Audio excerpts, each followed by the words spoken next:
मातीच्या पार्थिव शिवलिंगाची पूजा केल्याने आपली प्रत्येक मनोकामना पूर्ण होते। ज्या दिवशी तुमचे मन करेल त्या दिवशी घरामध्ये पार्थिव शिवलिंगाचे निर्माण करावे। ज्या दिवशी आपले मन करत असेल की आज असे वाटत आहेत की आज मला पार्थिव शिवलिंग करायचे आहे, तर त्या दिवशी पार्थिव शिवलिंग निर्माण करावे। आपल्या घरातील कुंडीमधील माती घेऊन शिवलिंग निर्माण करावे किंवा आपल्या घराच्या आसपास खाली जमीन असेल किंवा माती उपलब्ध असेल तर ती माती घेऊन शिवलिंग निर्माण करावे, पण ते छोटेसे पार्थिव शिवलिंग निर्माण करावे। ज्या दिवशी आपले मन करेल त्या दिवशी करावे। कोणतीही तिथी वार वेळ काही पाहू नये, निर्माण करावे। तर शिवलिंगावर 3 अखंड तांदूळाचे दाणे घ्यावेत आणि ते शिवलिंगावर गणेशाच्या जागेवर 1, अशोक सुंदरीच्या जागेवर 1, षडानंद कार्तिकेयच्या जागेवर ही 3 तांदूळाचे दाणे अर्पण करावेत आणि 3 दुर्वा घेऊन त्या पण 1 गणेशाच्या जागेवर, 1 अशोक सुंदरीच्या जागेवर आणि 1 षडानंद कार्तिकेयच्या जागेवर अर्पण करावे आणि 3 बेलपत्र घ्यावेत। जिथे आपण माता पार्वतीची जी जलाधारी बनवली आहेत त्या जलाधारीवर ते 3 बेलपत्र अर्पण करावे। जलाधारीतून जल खाली पडत आहेत त्या ठिकाणी विपरीत दिशेला ते 3 बेलपत्र अर्पण करावे। माता पार्वतीचे जे हस्तकमल आहेत त्यावर अर्पण करावेत आणि 3 लोटा जल आपण जिथे बेलपत्र अर्पण केले आहेत त्या बेलपत्रापाशी बसून शिवलिंगावर 3 लोटा जल हळूहळू आपल्या मनातील कामना करून, भोले बाबा आज मी दुःखी आहेत, मला ही तकलीफ आहेत, बाबा माझे हे मूल ह्या कामासाठी गेले आहेत, असे करत 3 लोटा जल बाबाला आपला भाव सांगत अर्पण करावे। नंतर आपल्यापाशी जेही पूजाचे सामान असेल ते अर्पण करून बाबाची आरती करून दिवा लावावे। जेव्हा दिवा गार होईल तेव्हा शिवलिंगाचे विसर्जन करावे। असे आपण 2-3 वेळेस केले तर आपल्याला समजेल की आपल्या घरात धन वाढत आहेत आणि कार्य कसे सिद्ध होत आहेत।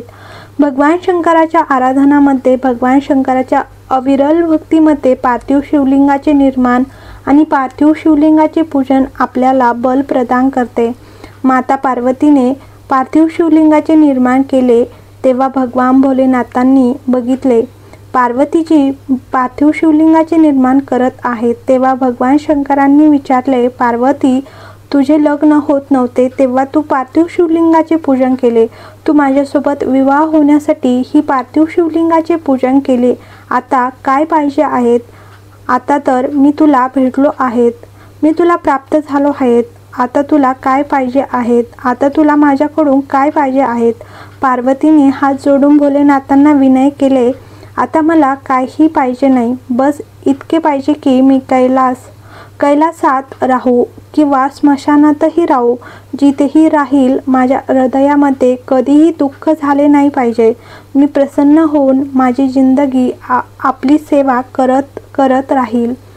आपल्या सगळ्यांना माहीत असेल की रावण काय करत होता। रावणाने आपले सर काटून दिले होते, रावणाने तप केले होते, रावणाने साधना केली होती, रावणाने तपस्या केली होती, खूप तपस्या केली होती, पण भगवान प्रसन्न झाले नव्हते। तेव्हा रावणाने आखरी एक बिंदू वापरला होता। रावण पार्थिव शिवलिंगाचे निर्माण करत होता आणि पूजन करायला बसत होता तेव्हा भगवान शंकरांना येऊन त्याला आशीर्वाद द्यावेच लागत होते, वर द्यावेच लागत होते। पार्थिव शिवलिंग निर्माण करण्याचे, पूजन करण्याचे, पार्थिव शिवलिंग आराधनाचे फळ खूप जास्त आहे।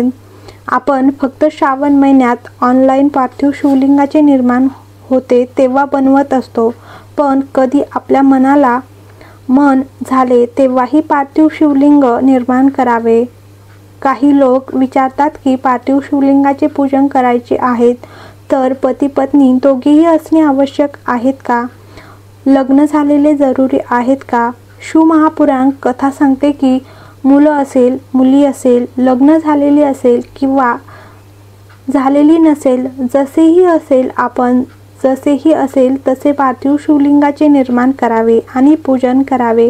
कधी आपल्याला मौका मिळाला तर महिन्यातून एकदा आपल्या कुंडीमधील माती आहेत तिथेच कुंडीमध्ये तिला थोडेसे शिवलिंगाचे आकार द्यावे आणि त्या शिवलिंगावरच थोडेसे जल आचमन सारखे सोडावे आणि पूजन करावे आणि वापिस ते शिवलिंग त्या कुंडीमध्ये पाणी टाकून विसर्जन करून द्यावे. तरीही ते शिवलिंग आपले आयुष्य वाढवते आणि निरोगी ठेवते. पार्थिव शिवलिंग विसर्जन करत्यावेळेस एका पात्रामध्ये पाणी घेऊन शिवलिंग त्यामध्ये विसर्जन करताना त्यावेळेस ध्यान द्यावे की शिवलिंगाची जी जलाधारी आहे ती विसर्जन करत्यावेळेस शिवलिंगाचे जलाधारीचे तोंड आपल्याकडे असायला पाहिजे. थालीमध्ये ते विसर्जन करत्यावेळेस अशा प्रकारे पकडावे की ते आपल्याला दिसेल. पाण्यात विसर्जन करत्यावेळेस थोडेसे आपल्याला दिसेल असे धरावे आणि थोडे भाग आपल्याला दिसत राहावे. ज्यासाठी आपण शिवलिंग बनवले आहेत, ज्या कामनासाठी आपण शिवलिंग बनवले आहेत, ती कामना त्या शिवलिंगाची जलाधारी पाण्यात बघत बघत ती कामना बोलून द्यावी. पार्थिव शिवलिंग पूजन करण्याचे महत्त्व. तर मृत्यूलोकामध्ये राहणारा मनुष्य मातीच्या शिवलिंगाचे निर्माण करतो, पार्थिव शिवलिंगाचे निर्माण करतो आणि ज्या घरामध्ये पार्थिव शिवलिंगाचे निर्माण होऊन त्याचे पूजन होते, घरातील सदस्य त्यावर एक थेंबही जल समर्पित करून देतो. जेवढेही घरातील सदस्य आहेत ते पार्थिव शिवलिंग निर्माण करणारे आहेत, पूजन करणारे आहेत, त्यांना 6 महिने कोणतीही मोठी बाधा झेलावा लागत नाही. ते दुःख आपले आपणच दूर होते. तर सतयुगात रत्नाला, त्रेतायुगात सोन्याला, द्वापरयुगात पारा आणि कलियुगात पार्थिव शिवलिंगाला खूप महत्त्व आहे. ज्याप्रमाणे सर्व नद्यांमध्ये गंगा ही सर्वश्रेष्ठ मानले जाते, त्याचप्रमाणे पार्थिव शिवलिंग हे सर्व लिंगामध्ये श्रेष्ठ आहे. ही पूजा म्हणजेच भगवान शंकराचा कृपा प्राप्त करण्याचा सरळ आणि प्रभावी मार्ग आहे. तर पार्थिव शिवलिंगाची पूजाविधी आणि लाभ. तर ह्या शिवलिंगाची पूजा करताना भगवान शिवाचा मंत्र जपावा आणि बेलपत्र, रुईचे फूल, धोत्रा, बेल अर्पण करावे. त्यानंतर दूध आणि गंगाजल एकत्र करून ती शिवलिंगावर अर्पण करावे. त्यानंतर शिवलिंगावर प्रसाद अर्पण करावा. त्या काळात तुम्ही तुमची मनोकामना मागू शकता. पार्थिव शिवलिंगाची पूजा केल्याने अनेक जन्माचे पाप नष्ट होतात आणि अकाल मृत्यूचे भयही समाप्त होते. जीवन यशस्वी, सुखी आणि समृद्धी होते. जर एखादा आजारी व्यक्ती पार्थिव शिवलिंगासमोर महामृत्युंजय मंत्राचा जप केला तर तो रोगमुक्त होतो. पार्थिव शिवलिंग तयार करताना माती वापरली जाते.